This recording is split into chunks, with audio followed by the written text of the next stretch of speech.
This is a Global News special presentation.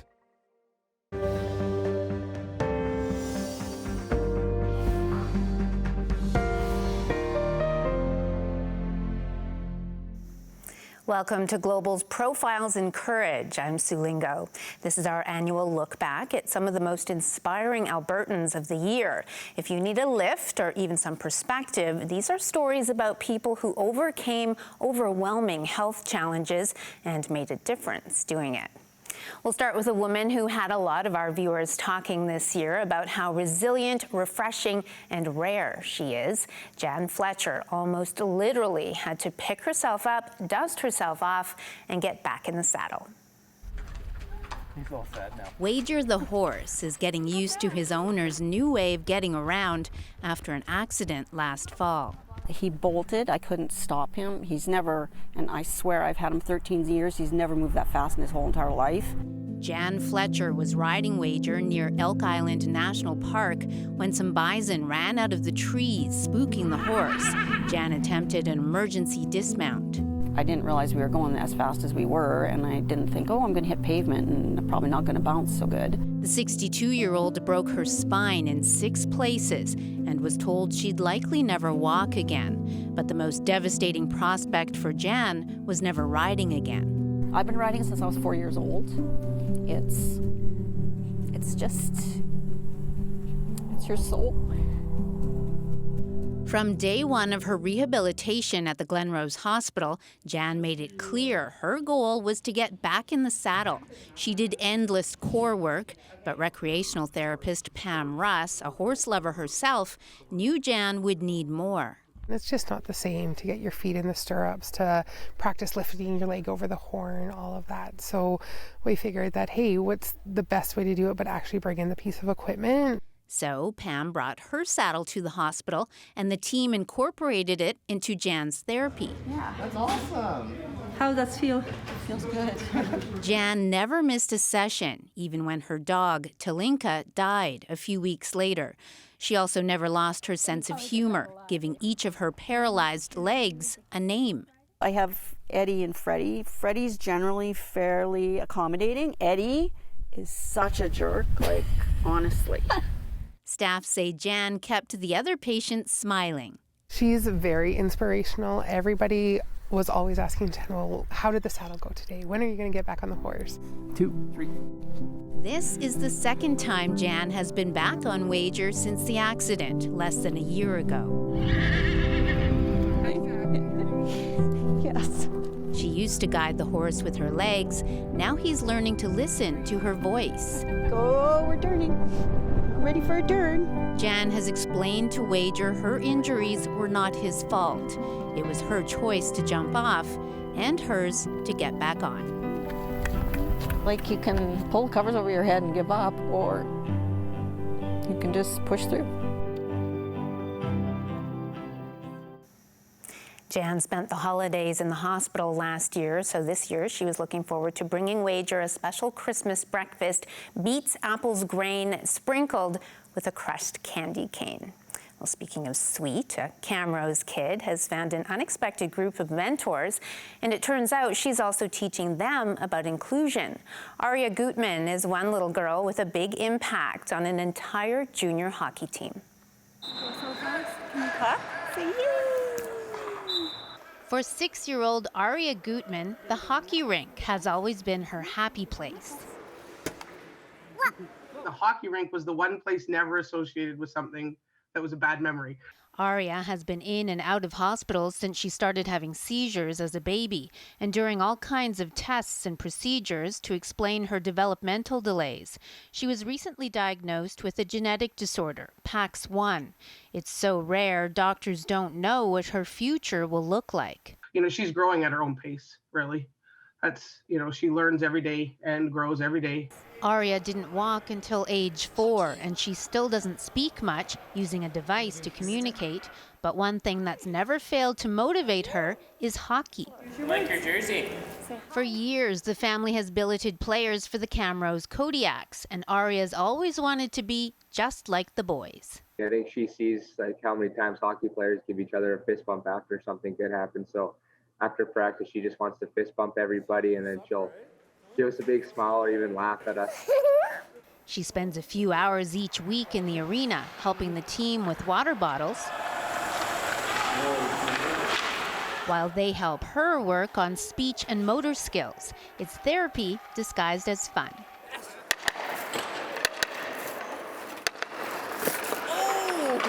When you're a little bit more unstable, even walking, it's natural to kind of have fear. And when she's out on the rink, she doesn't have any. She just takes risks.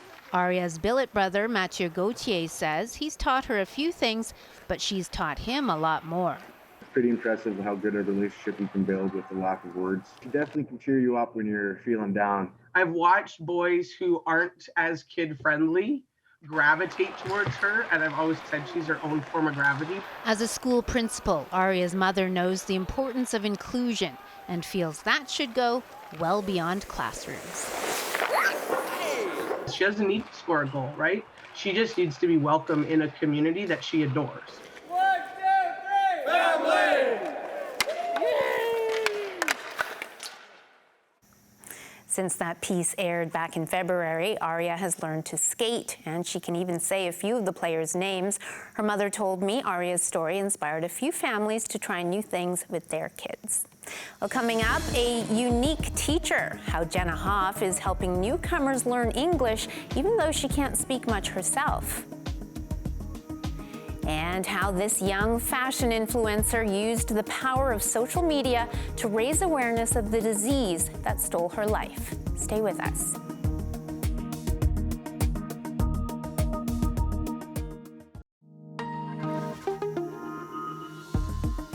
Welcome back to Profiles in Courage, Global's annual special about some of the most inspiring Albertans we met this year. At first glance, Edmonton's Jenna Hoff might seem a bit shy and quiet, but she's probably one of the friendliest people on this planet, an extraordinary example of how meaningful communication can come in many forms. My home country is Japan. These English as a second language students are learning a new way to speak from someone who also had to master a new method of communication. Today we are going to be talking about animals. I see 2 beautiful animals. I love people so much, and I really love spending time with newcomers and hearing their diverse perspectives on life. Jenna Hoff compares her communication device to glasses, simply a tool to help in life. The 42-year-old has a disability that makes using her own voice difficult, and after handwriting messages for years, got this special tablet through the Glenrose Rehabilitation Hospital. To be able to communicate well allows me to participate in a wide variety of life's activities, and that is something I truly value. We were just so pleased to find out that by giving her the right tools, that she could just do so many wonderful things. Speech-language pathologist Bruce Helmbold worked with Jenna to use the technology efficiently, minimizing pauses in conversations. She also added a dash of her sense of humor.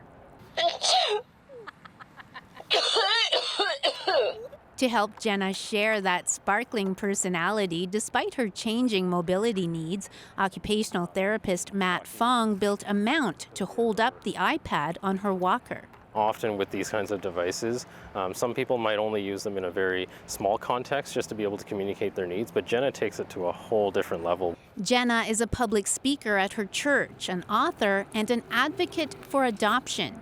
She and her husband, Eric, have adopted 3 children from Alberta's foster care system. I know very well what it is like to face incredibly challenging and painful things. And so I want to devote my life to trying to make a difference for others, including for kids who need a family. Jenna says she can relate to her students who rely on the kindness of others and give it right back. She is truly a gem and an exception to the rule, and that's why she just makes the room light up wherever she goes. Jenna's family is celebrating their first Christmas with their newly adopted son, including taking him to accessible theater events and baking cookies, of course. Well, she was known for her amazing style, but Megan Nespiak's legacy goes far beyond fashion. The 22-year-old was diagnosed with stomach cancer in March of this year. She died in September. Megan was a fashion influencer, and even during her time in chemotherapy, she used her popular Instagram account to raise awareness, plus more than $200,000 for the Canadian Cancer Society. Her family is carrying on Megan's mission, hoping more young people will learn from her story. We would just like to see improvements across the board for young people, for sure. I mean, stomach cancer is awful for anybody to get, but when you're just starting your life out and you're given a year to live and then you pass away within 6 months, that's a tough one to take. Stomach cancer is one of the deadliest cancers. When Megan was too sick to attend New York Fashion Week, she came up with events for Megan Fashion Week, one of the ways she raised all that money. Well, not many people can say they truly made a difference in this world, but one young Leduc mom certainly can. Kelsey Terrio shared her heartbreaking story to help warn others after her shocking diagnosis. Kelsey Terrio was 7 months pregnant when she found out she has lung cancer. She feels it should have been caught much earlier. I expressed concerns about my breathing, about my respiratory state, about my hoarseness, my loss of voice. I had signs.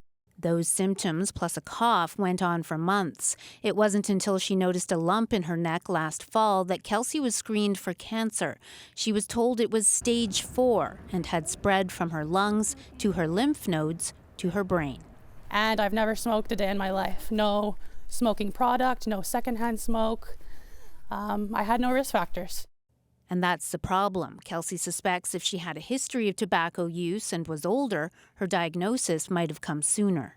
Hearing about this scenario is very sad and unfortunately more common than one might think. Lung Cancer Canada's Tim Mons says 65% of all new lung cancer diagnoses in the U.S. are among people who never smoked. Many are young women. We need more awareness. We need to push for CT scans for anybody, everybody. We need the medical world to understand that if you have a lung, you can get lung cancer. Kelsey had to deliver her baby 4 weeks early so she could start aggressive cancer treatments. She now has 6 brain tumors and possibly months left to live. She worries about her boys, Cameron and Callan. That's the only thing that gets me choked up. It's not the cancer, it's it's not the cancer for me, it's the cancer for them. Last year our whole world changed. The 31-year-old wrote this song for her husband, Paul, and hired a singer to perform it. Kelsey can't sing anymore, but hopes her message will be heard before it's too late for someone else. I just hope that maybe there's one person out there who sees this or hears this or shares it with someone they care about and they get diagnosed sooner. Turns out Kelsey's message was very important for at least one person who saw that story. A 30-year-old reached out to tell Kelsey they had a similar raspy voice and she inspired them to push for cancer screening. Turns out it was lung cancer and they started treatment right away. Well, still ahead, the man who became a bright light on his hospital unit after overcoming COVID-19 and several family tragedies. And later, this little boy has been through more than most adults can imagine, but cheering for his favorite team cheers him up.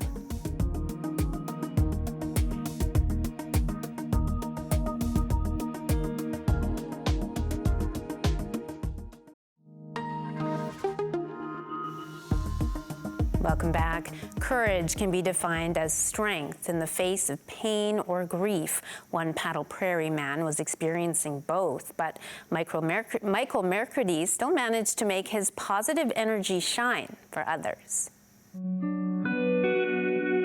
When Michael Mercury was fighting for his life in the intensive care unit with COVID-19, he recorded this message.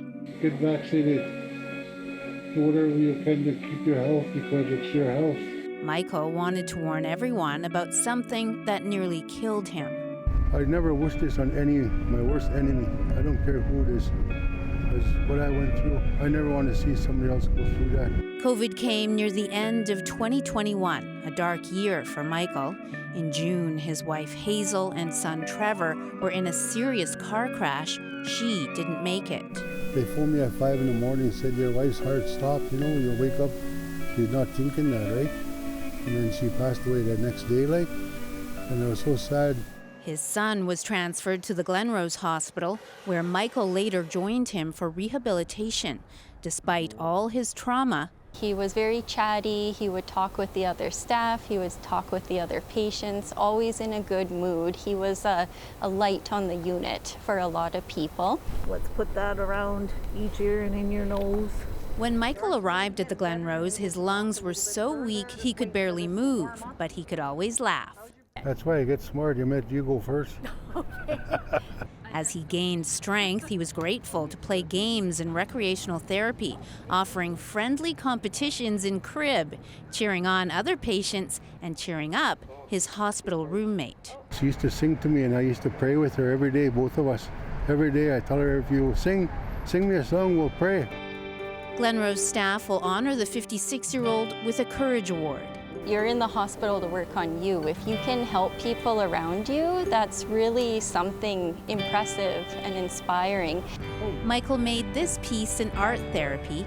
He hangs it at home as a reminder of what he's overcome. He plans to return to the Glenrose as a volunteer. What they gave me, I like to give back. That's how I operate. Pretty amazing. Well, the past few years have been especially hard on one Edmonton family. Their baby has a dangerously weak immune system, and his mother has been struggling with health issues of her own. Despite that, this family finds strength in focusing on helping others. Jacob Gujak and his parents have been quarantining since well before COVID, August of 2019. That's when he was diagnosed with a rare, severe immune disorder known as bubble boy disease. But the family was recently forced to allow others in the house because Jacob's mother had cancer. The fatigue. There were some days that I would look at my kid and I would be like, I can't take care of it today. During Andrea's months of treatment for cervical cancer last year, Jacob's immunology team approved 3 people to help out, loved ones with no kids or pets, to minimize his risk of infection. Andrea feels that was a silver lining. It helped him to realize that there's more people out there, that there's other smiles, right? There's other faces. The best bet to fix this 2-year-old's immune system is an experimental gene therapy that's not offered in Canada. Now Andrea's trying to teach the world about children like hers. Today we're going to talk about SCIT newborn screening with our wonderful guest. In her podcast, Slice of Pie, Jacob's mom interviews parents and experts about primary immunodeficiency. I am just so inspired by her, and as an organization, we're so lucky to have found her to be an advocate for us. With support from the patient organization, CIPO, the podcast covers everything from the need for more newborn screening to reducing red tape for gene therapies here. We have the power here in Canada. We have the brains, we have the immunologists who know what to do, but we just haven't been able to enable them with funding. For now, Jacob is stable, but he could require an emergency bone marrow transplant from his father. Doctors say the baby's chance of survival would be 50%. I feel that this project helps me to cope with my stress. It makes me feel that I'm doing something for my kid. Andrea also wrote and released a children's book this year. It's called In My Magical Bubble, about the imagination of a child who can't safely play with other kids. Well, up next, this little Oilers super fan is in a big battle with brain cancer, but his family has found a creative way to keep him courageous. Stay with us.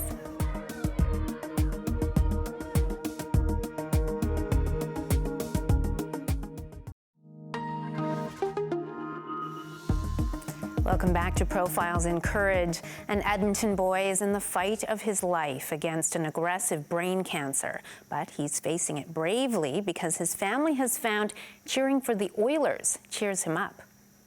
Meeting the Oilers is exciting for most fans, but this is a big deal for Karter Bourgeault. His love of the team is what got him through some tough treatments. He's always loved the Oilers, so something that makes him happy, so we try to do anything we can to make him happy. Karter wore a mask modeled after Connor McDavid to radiation therapy, and he added a mini jersey to this board after each treatment. 31, that means you did 31 treatments of... Yeah, and you rocked it, didn't you?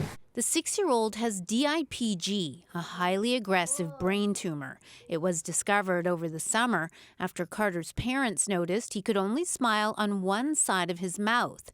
At first, doctors thought it was Bell's palsy, a temporary condition. We kept taking him back in a couple times because we didn't see improvement, and he was starting to slur more and he was starting to get sloppier when he was walking. DIPG grows in a part of the brainstem that controls breathing and heart rate.